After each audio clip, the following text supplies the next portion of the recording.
We're going to be talking about this Aussie comedy from 1993, but to do that properly, we've also got to go back to the early days of cinema and put it in its context. This is the story of one man's dream. A dream to make moviegoing like it was in the old days. But on opening night, disaster struck. Hercules Returns marked the directorial debut from David Parker, who, up until this point, had been the writing-producing half of the Parker-Tass duo that gave us Malcolm and a bunch of other great films. The premise is that a bloke is reopening an old picture palace to play 35mm films in competition with a big national cinema chain. The CEO of that company has made sure that the film that arrives at the last minute to play on opening night is actually an old subtitled Italian language print of Samson and his Mighty Challenge. And so the small cinema owner enlists his projectionist and his publicist to do a live voiceover for the film in English, saving the day. This film hits me right in the funny bone. I love this kind of silly improv nonsense.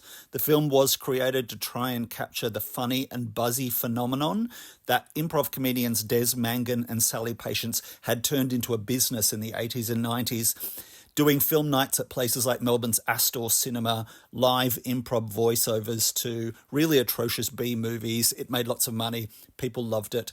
Unintentionally mirroring the plot of Cyrano de Bergerac, however, when the producers of this film bought Mangan and Patience's idea and turned it into a film, it didn't have them star in the film. They remained behind the scenes. They did the voiceovers, but the voiceovers are actually voiced over by David Argue, Mary Custis and Bruce Spence, who are the stars of the film. The film didn't set the box office on fire, but sometimes films have a longevity that mean more to its fans than The Return does to its investors. The idea of taking one work of art and turning it into another is as old as art. In the 1920s, Marcel Duchamp infuriated and dazzled the art world in equal parts with his concept of rectified ready-made art, taking a thing that already exists, adding a minor touch and then calling the end object your own artwork. People in the film and TV world have been doing that since the invention of film. You know, the term silent film, silent movie is a bit of a misnomer because back in the days of silent cinema, the film might have been silent, but the theatre wasn't. At the very least, there was always a pianist improvising music to go with the films.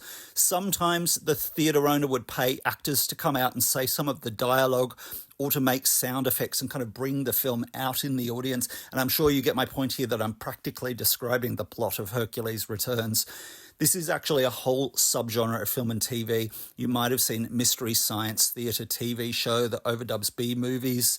It's what Elvira did in the early days of her TV series. And older Aussie audiences might remember the Auntie Jack show had a regular skit dubbing over old TVs and movies. It was really funny.